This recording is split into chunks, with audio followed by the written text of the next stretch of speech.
Hi everyone! Sa video ito, talakayin natin kung paano mag-solve ng rational inequalities. Kaya lang, dito naman gagamit naman tayo ng table. Okay? So, paano nga ba yon? So, first thing to do, ganun pa rin yung tatlong conditions sa rational inequality. Yung isang side dapat maging 0. Okay, so ilipat natin dun sa kanan. Ang mangyayari sa inequality natin ay magiging 3 over x minus 2 minus 1 over x is less than 0. Okay? So, nilipat natin doon, naging negative 1 over x. At ang natira na lang sa kanan ay wala. So, lagay natin ay 0. And then, combine natin to. Okay? So, sa LCD, as is muna na naka-factored form. So, huwag nating i-multiply. So, magkaiba sila ng denominator. Yan na ang gagamitin natin na LCD natin. X minus 2 at saka x multiply. Okay? And then, apply din natin yung butterfly method. Multiply natin. Or pwede rin naman yung nakasanayan natin sa elementary na LCD divided by the denominator. So, cancel yan. So, ang matitira ay 3 times x. O kaya yung butterfly method ito, that is 3 times x. At saka, dito naman, negative 1 times x minus 2 less than 0. And then, simplify. So, magkakaroon tayo sa numerator na 3x minus x plus 2 over, as is muna na naka-factor pa rin yung denominator natin, x minus 2 over x, ay times x less than 0. So, ito, dinistribute lang natin yung negative sign, negative 1. Negative 1 times x is negative x. Negative 1 times negative 2 is positive 2. Simplify. Combine similar terms. So, meron tayong 2x plus 2 over x minus 2 times x less than 0. Okay, or naka-factored yung numerator natin. So, sabi natin, naka-factored form lahat. Yung numerator and denominator. So, pwedeng 2 times x plus 1 over x minus 2, x less than 0. So, ayan. So, meron tayong sa numerator na x plus 1. Okay, so gamitin natin yung x plus 1. Equate natin sa 0. Sa denominator, meron tayong x minus 2 equals to 0. Sa isa pang x equate to 0. So, yan yung mga factor na i-equate natin sa 0. So, hindi na natin i-equate sa 0 kasi 2 is not equal to 0. So, wala tayong masosolve na value for x. So, yung x plus 1 lang. Okay. Solve for x. So, dito sa x plus 1, magiging x is equal to negative 1. Sa x minus 2, x is equal to positive 2. Sa x is equal to 0, as is na yan. So, yan yung mga point natin doon sa number line. Kaya lang, ang tanong ay open ba or close? So, meron tayong 0, 1, 2, 3. So, dito sa left side, we have negative 1, negative 2, negative 3. Okay? So, gagamit tayo ng open dot muna. Si negative 1, open dot. Si x is equal to 2, open dot. Si x is equal to 0, open dot. Okay? So, ayan. So, una, i-test muna natin kung iso-solid or open dot sila. So, isolve muna natin. So, if x is equal to negative 1, substitute natin dito. Pwede naman dito na tayo mag-substitute. Okay? So, if x is equal to negative 1, that will become 2 times negative 1 plus 1 over negative 1 minus 2 times negative 1. Is it less than 0? So, simplify natin yung numerator. So, magiging 2 times negative 1 plus 1 sa numerator ay magiging 0. So, negative 1 plus 1, that is 0. Over, negative 1 times, negative 1 minus 2 sa denominator, meron tayong negative 3 times negative 1 less than 0. 2 times 0, ito, 2 times 0, that is 0. Over negative 3 less than 0. 0 divided by a number is always 0. So 0 is less than 0, true or false? That is false. Okay? Kasi they are equal. That is not less than 0 is less than 0. That is false. Okay. So dito, open that siya. Mananatiling open that yung negative 1 natin. Okay. How about if 0? If x is equal to 0, so solve for x. Substitute on the rational expression. So yung x natin magiging 0. So 2 times 0 plus 1 over 0 minus 2 times 0. Is it less than to 0? So sa numerator, magiging 2 times 1. Sa denominator, meron tayong 0 minus 2. 0 minus 2 is negative 2 times 0 less than 0. So yung numerator, 0 plus 1, kaya 1 to. Okay? Dito naman, 0 minus 2, negative 2. So simplify natin to. 2 times 1 sa numerator, meron kang positive 2. Sa denominator naman, negative 2 times 0 is 0. Okay. So therefore, this is undefined. Kasi yung denominator natin ay 0. So kung ganun ang nangyari, ay mananatiling open that yan. Okay, dito naman si 2. Okay, si 2 naman, if x is equal to 2, so substitute natin dito sa rational expression natin, magiging 2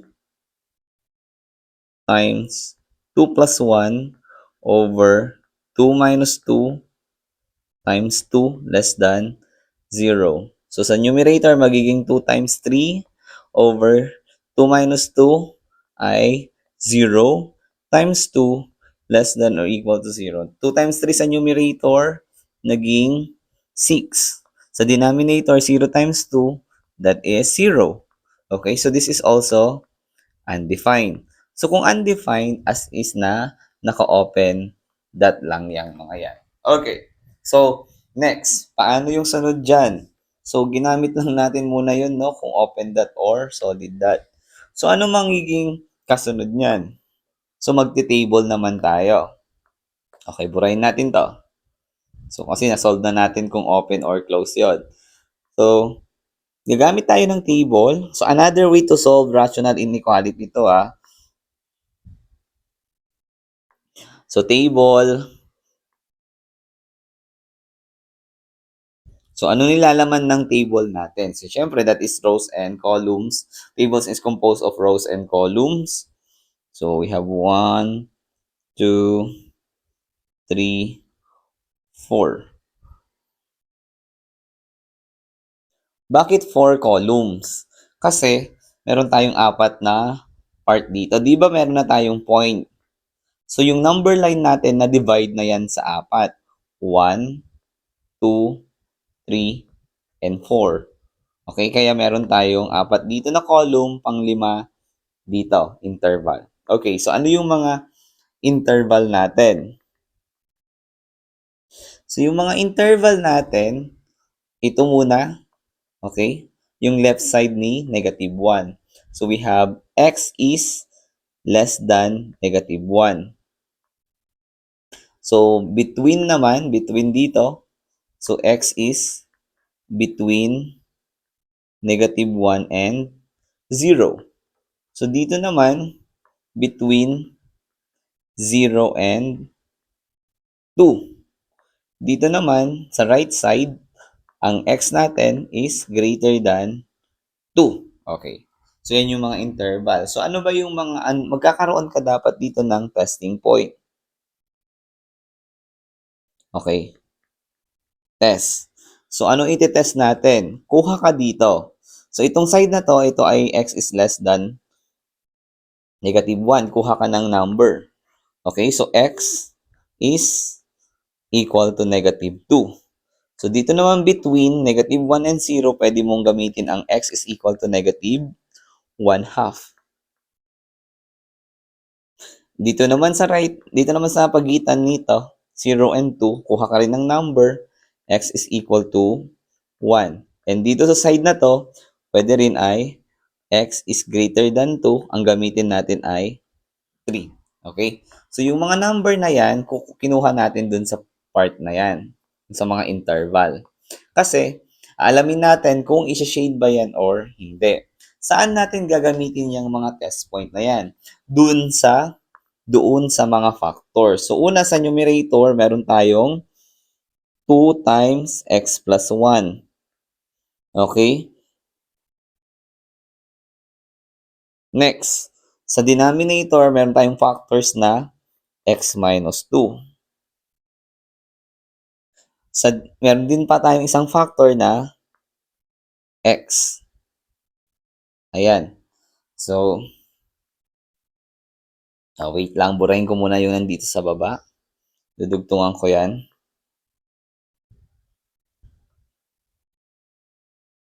Okay. So, yung kabuuang rational expression natin ay 2 times x plus 1 over x minus 2 times x. Okay. So, dyan natin gagamitin itong values of x. Kapag ang x natin ay negative 2 dito, okay, negative 2 plus 1 is negative 1 na lang yan. Negative 1 times 2, negative 1 times 2 is negative. Yung sign na lang ang kukunin ko, okay? Sign lang. That is negative. Paano negative lang yan? Kasi kapag negative 2 yung x natin, mangyayari dyan ay negative 2 plus 1. Negative 2 plus 1 is negative 1. Negative 1 times positive 2 is negative 2 ang sagot. Kaya yung sign lang ang kunin ko. Next, negative 2 dito. Kapag negative 2 naman yung x natin dito, magiging negative 2 minus 2. What is negative 2 minus 2? That is negative 4. So, ang sagot, negative lang. Okay? Kapag negative naman, yung negative 2 pa rin to, okay? Substitute natin yung negative 2. Kapag naging negative 2 yan, negative 2 siya. Anong yung sign yan? Negative lang siya. Okay? So, ganyan lang muna. So, kapag ganyan na, natapos mo na yung isang column na yan by substituting negative 2 sa bawat factor at ito yung kinalabasan ng kanilang sign, okay? I-multiply mo lang yan. Negative times negative, positive. Positive times negative, that is negative. Pag negative ang naging resulta at yung inequality natin gamit ay less than, that is true. Because negative number is less than 0. So therefore, we are going to shade this part. So shade dito. Okay, so solution yang part na yan. Okay, next. Gamit naman tayo dito sa between negative 1 and 0. So, ang pwede natin gamitin dyan ay negative 1 half. Okay? Kaya ito ang pinili natin. So, kapag negative 1 half yung x natin, negative 1 half plus 1 is 1 half. Okay? 1 half times 2. So, kahit sign na lang, positive times positive, the answer is positive. Okay? Next, kapag negative 1 half ang isubstitute doon kay x, negative 1 half minus 2, o parehas ang sign, you're going to add and copy the sign. Ang magiging sagot pa rin ay negative. Next, kapag negative 1 half ang gagamitin kay x dito, negative 1 half na to. Ano yung sign niya? Negative. Okay, so multiply. Positive times negative, that is negative. Positive times negative is negative. Negative times negative, the answer is positive. So kung positive yan, that is not less than 0. Kasi ang less than 0 ay negative dapat. So hindi tayo mag-shade dito sa part na to. Next, dito naman sa interval na to, ang kinuha natin ay 1. So, substitute natin ang 1 doon. Kapag ito ay 1, 1 plus 1 is 2. 2 times 2 is positive 4. So, ang sagot dito ay positive 4. Kapag 1 naman, dito sa part na to, okay, 1 minus 2, the answer is negative 1. Tama? So, negative 1 is, the sign is negative. Next, 1 ulit dito. So, kung 1 ang x natin, magiging 1 lang to, and the sign of 1 is positive. Ayan. Multiply natin to. Positive times negative, negative. Okay, negative times positive, the answer is negative. So, negative number is less than 0. So, true. So, pwede dyan. So, pwede tayong mag-shade dito. Eh, mas maganda pala kapag yellow ang gagamitin, mas kita. Ayan, sa part na yan. And then, try din natin dun sa right side. Gamitin si 3. Kaya x is equal to 3. Kung 3 ang x natin dito, magiging 3 plus 1 is equal to 4. 4 times 2 is positive 8. Ang sign ay positive. Next, kapag 3 ang x natin naman dito, 3 minus 2, that is positive 1. No? Ang sagot. Okay, so the answer is positive. Next, 3 dito sa x na to. 3 na lang to. So the answer here is positive. So multiply. Positive times positive, that is positive. Positive times another positive, that is positive. Okay, positive is not less than 0. So therefore, we're not going to shade this part. So, yan lang ang magiging solution. So, ang magiging solutions lang natin dito sa part na to at saka dito. Okay? So, dito siya, magiging part. Ito. So, ito na ang gagamitin nating sagot. So, pwedeng ang sagot ay x is less than